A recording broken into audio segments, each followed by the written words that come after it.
Are you curious how language programs thrive even with tight budgets and shifting graduation rules? Well, in this episode, I will share some insights from conversations I had with many teachers at the CLET World Languages booth in the exhibit hall at ACTFL back in November. We explore why language learning matters, from building communication and literacy skills to preparing students for future careers. And throughout, you're going to get some practical, actionable strategies you can use to advocate for your program locally, at the state level, and even federally. So stick around for tips that you can put into action right away. So let's jump in. Whether you're planning your first lesson or celebrating your 20th year in the language classroom, I understand exactly where you are. I'm Joshua Cabral, and I'm also a language teacher in my 29th year of teaching. Now, I also have the opportunity to support schools and teachers all across the country who are working towards increasing proficiency and building confidence in their students. This is the World Language Classroom Podcast, with over 200 episodes of practical strategies tested in real classrooms just like yours and mine. So let's jump in. Vamos, allons-y. Hello, my friends. Bonjour, mes amis. Hola, mis amigos. Welcome to the World Language Classroom Podcast. I am Joshua Cabral, and thank you, as always, for spending your time with me this week on the podcast to listen to ideas about language teaching, and specifically on this episode where we are going to be talking about language advocacy. That is a big part of everything that we do with our teaching, so thank you for being here to be a part of this and a part of the ongoing challenges and solutions and progress that we're making with language teaching. So we are going to talk about world language advocacy, something that came up again and again during my time at ACTFL this year. So I was invited to the CLET World Languages booth in the exhibit hall where I had the chance to connect with many teachers, administrators, and presenters. I already did an episode where I had takeaways with specific teachers talking about what they were learning at ACTFL and their takeaways. So today I want to focus a little more on more general topics that came up in conversations. And these won't be sound bites like I had done in the other episode, but rather a putting together of a lot of the ideas that I heard from different people. Because while recording a few of the segments there, I realized how many educators are thinking deeply about protecting and growing their language programs. So I will be sharing some key takeaways from those conversations and highlighting why language learning matters, what's working in advocacy, and some practical steps that teachers and schools can take, all in a way that works no matter what your state or district. And I'm specifically taking on the topic of advocacy today on the podcast because in a couple of weeks, JNCL will be having their advocacy days in Washington, D.C. Now, JNCL is the Joint National Committee for Language, and they work in collaboration with the National Council for Languages and International Studies, that's NCLIS. So JNCL, the Joint National Committee for Languages, started back in the 1970s as a group of language organizations realized that they'd be stronger if they worked together. And over time, it became a nonprofit focused on language policy and research and basic public awareness. So it is making the case for why languages matter to things like national security and the economy and even social justice. And along with its sister organization, which is NCLIS, which does the advocacy and lobbying work, JNCL and NCLIS now represent more than 300,000 professionals across all of language teaching in our field. So they will be hosting their advocacy days on March 9th and 10th, and their theme this year is From Every State for Every Student. So that is in Washington, D.C., and it's an opportunity for voices from every state to come together to ensure that every student in the United States has access to high-quality language education, really looking at shaping the nation's multilingual future and making voices heard on Capitol Hill. So there's a lot of advocacy work that's going on. So be sure to support the work of JNCL because they are working on behalf of all of us teaching languages in the United States. So I just wanted to make sure that you're aware that that is coming up, and that's why the timing of this episode is here in February, getting ready for those advocacy days coming up in March. So now let's start looking at why language learning matters. And as I reflected on my conversations at the CLET World Languages booth at ACTFL, one theme kept coming up, We have to make the case for language learning every day. That starts with understanding why it's so valuable. So as you are having these conversations and advocating for your program and you need those talking points of why language learning matters, I want to make sure that you have some talking points to do just that. So I'll break this down into a couple of categories. And the first one is communication skills. Now, learning another language lets students interact with people around the world and in their communities, whether it's for travel, relationships, or even careers, because employers really value multilingual employees. Now, that's in the business world, or if it's in STEM, government, or even healthcare. Multilingual students are more competitive in the workforce. So that's a good talking point when you are advocating for a program. And then there are cognitive and academic benefits because language learning strengthens literacy, problem solving, memory, and critical thinking, because it reinforces reading and writing skills in their native language, or English in this case, probably in the United States, and builds skills that benefit in every subject.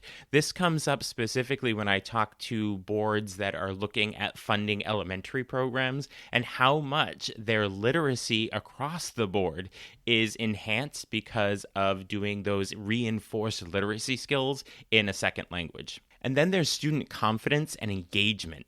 Students can set concrete goals, whether it's for speaking or reading or writing in the target language, and then they can achieve them. And that's where their confidence is coming from.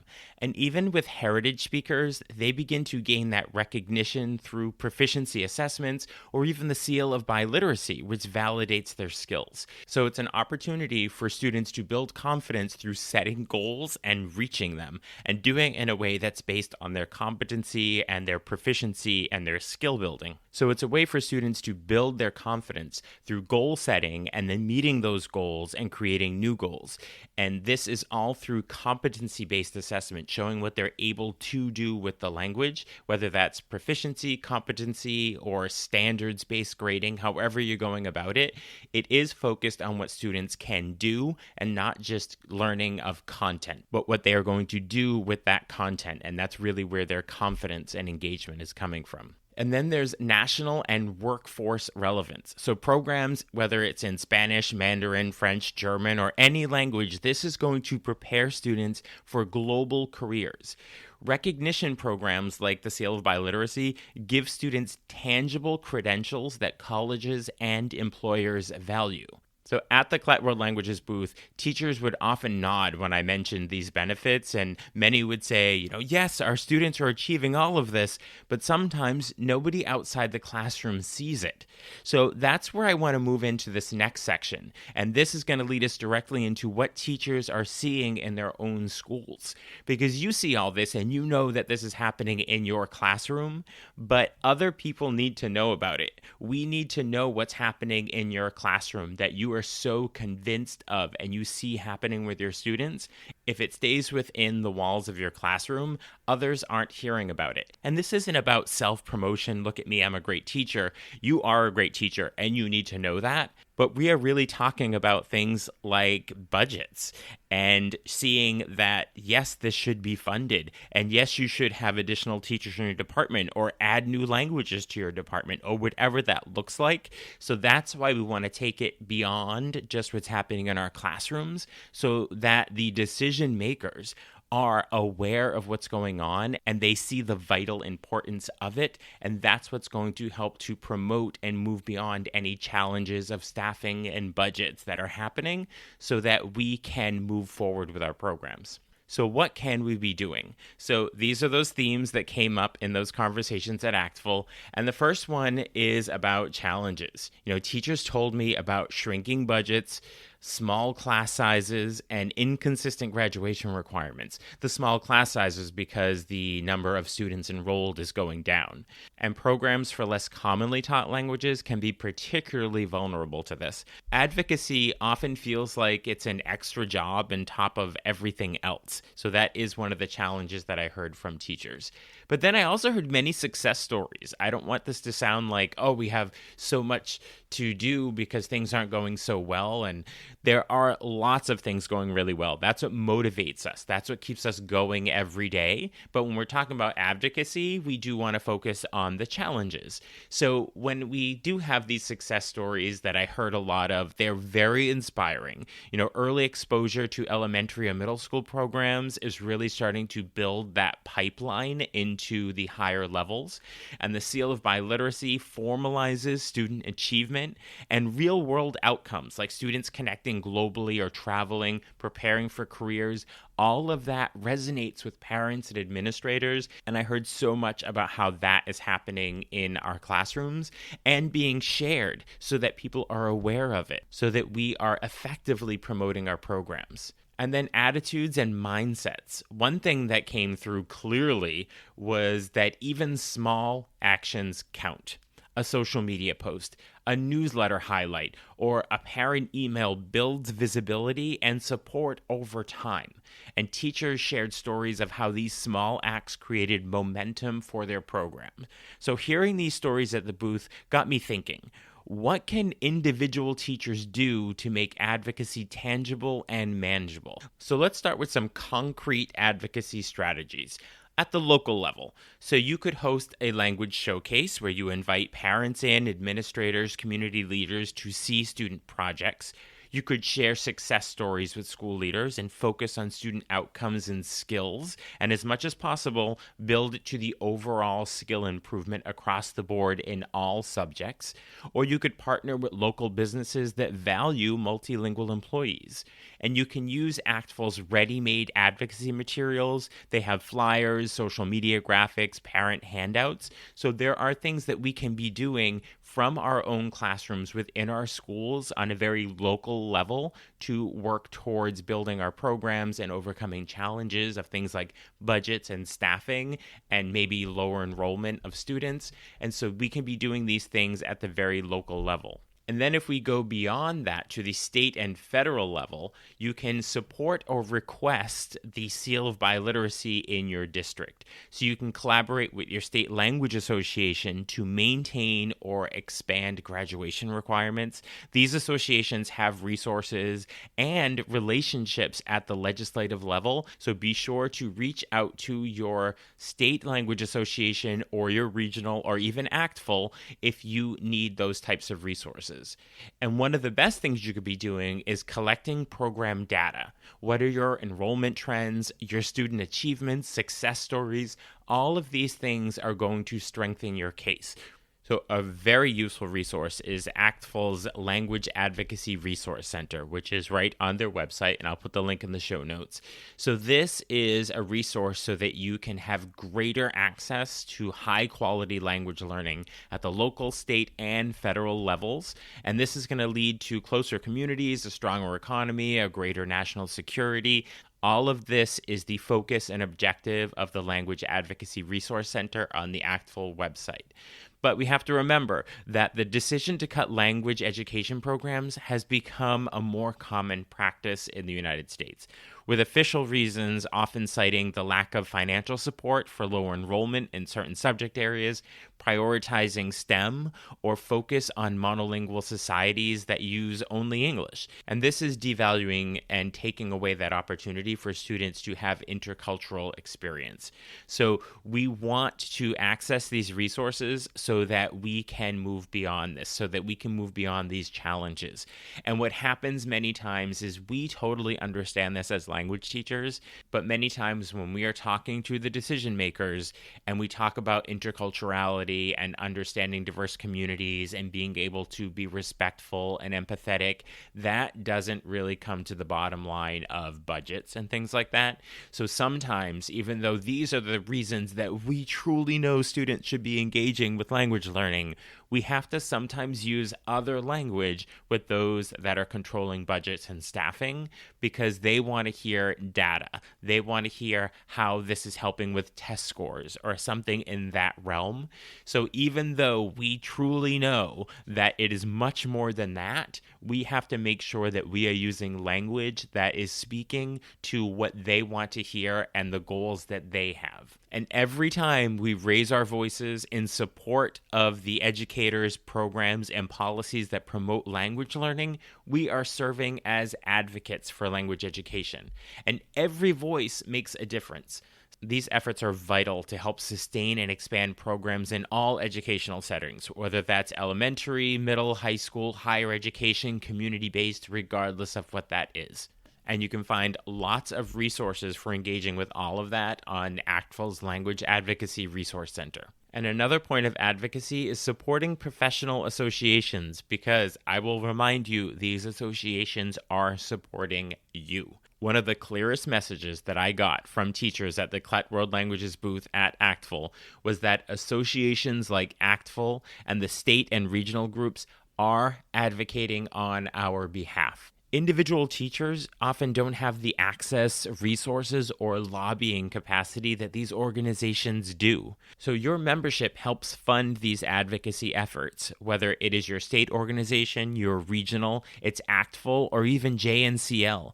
Your membership fee helps to fund these advocacy efforts. Your voice joins the collective, helping protect programs and influence policy. So encourage colleagues to join and stay informed through newsletters or webinars. When advocacy campaigns happen, you can amplify your message in your school and community by sharing it out and becoming a member of your state, regional, national, and JNCL, all of these associations. Even your small fee of $50 to $80 a year, whatever that is what is helping to send their board members to Washington, D.C. during language advocacy days so that they can use their lobbying power to advocate on our behalf as teachers. And I'd like to finish up by just addressing a couple of common obstacles that I often hear from teachers, and I heard from a number of teachers at ACTFL. And the first one is that they struggle with advocacy efforts because language isn't seen as a core content. So because of this, I would suggest that you emphasize those transferable skills: communication, literacy, problem solving, career readiness. Cross-curricular projects help to reinforce the relevance without creating controversy. And as I said, when you are looking for funding, additional teachers, whatever that is, you have to use the language of data, because that is going to be what gets the money, not, unfortunately, the idea of interculturality, because that's not what comes down to the bottom line with money. That's what we're doing, but sometimes we have to use the language that they want to hear and provide the data, and that's what's going to get the support and funding.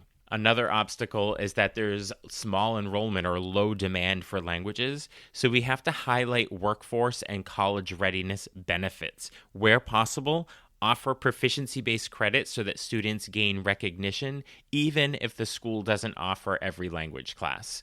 And then advocacy can feel like extra work. I had mentioned this earlier. So what I would suggest here is to start small. Social media posts, newsletters, a parent letter, recruit allies in your school community, whether that's parents, students, community members. And remember, professional organizations are doing the heavy lifting on the policy side. You're a part of that larger effort. You start on the local level and you give them something to talk about when they are advocating at the state and national level. So I know that advocacy can feel totally daunting. That's why many of these teachers at the CLET World Languages booth emphasized practical approaches that don't add stress but still move the needle. And as you're doing this advocacy work, once you're in it and you are talking about all the great stuff your students are doing and the results that they're getting, you will be motivated by being so excited about focusing on the benefits and showing all the great things your students are able to accomplish and celebrating their achievements and your achievements. And once you start doing that, advocacy doesn't feel like work. It's actually enjoyable. It's something you want to continue doing. Now, if you're part of JNCL and you're in Washington and you're advocating with political representatives, that's a different story and a different conversation, but that's not what we are doing as teachers. Our job as teachers is to celebrate what our students are doing, to make sure people know the great things they're doing, so that at those state and national levels, they can take those examples that we are happy and excited to share and use that to advocate on our behalf. So let's stay happy about all the work that our students are doing and just find ways to share it out. So walking away from ACTFL and those conversations at the CLET World Languages booth, the message to me was really clear. As language teachers, we're not just teaching grammar and vocabulary. We're really equipping our students with skills for real-world communication and problem solving and future success. So let's just focus on that. And remember that every small action matters. So here's what you can do this week. Be sure to visit ACTFL's Advocacy Resource Center and pick one tool to use. Look through all that's available and see what speaks to you personally. And then you could also identify a program goal. Is it a graduation requirement, the seal of biliteracy, or enrollment growth? And start building a local coalition amongst your department in your school to move towards maybe changing or perhaps modifying graduation requirements, getting the seal of biliteracy if you don't have it already, and ways to grow enrollment. And then share your program's success with administrators, parents, anybody who has influence or a policymaker, and focus on outcomes and skills and not ideology. Because remember, data is what is going to speak to those in a decision-making capacity. And then consider joining or renewing your membership in professional associations to support advocacy efforts at the state and national level. If you're not already a member of your state language association, you should do that right now. So next week, I will be speaking with a French teacher in Milton, Georgia. Her name is Anne LeClaire Ash. So she reached out to me recently and said that she would like to come on the podcast to talk about successes and experience related to student retention, including advocacy. And she said that many of us have experienced trends in lower enrollment, and it can be a very challenging situation for many world language teachers, meaning our jobs and the potential loss of opportunity for students. So I told her I was going to be doing this advocacy episode, and it would be great if I could have her on a follow-up episode, so that will be next week, where we can talk very specifically about what she is doing, what she is seeing other teachers do at that very grassroots level to advocate for her program and enrollment. So be sure to listen next week, where we take a lot of these ideas that we talked about this week and see how you can actually be doing it in your school and in your classroom. And that will be a great conversation with Anne LeClaire Ash. So thank you for listening, and thank you for everything you do to keep world languages alive and thriving in your school. I will talk to you soon. Bye for now. Thank you for listening. Be sure to follow or subscribe so you don't miss a single episode. And let's stay connected on social media. You can find me at WL Classroom pretty much everywhere. You'll also find lots of ideas, suggestions, and resources on my website, WLClassroom.com. Now stay curious, keep learning, and continue the great work you do inspiring and supporting your students.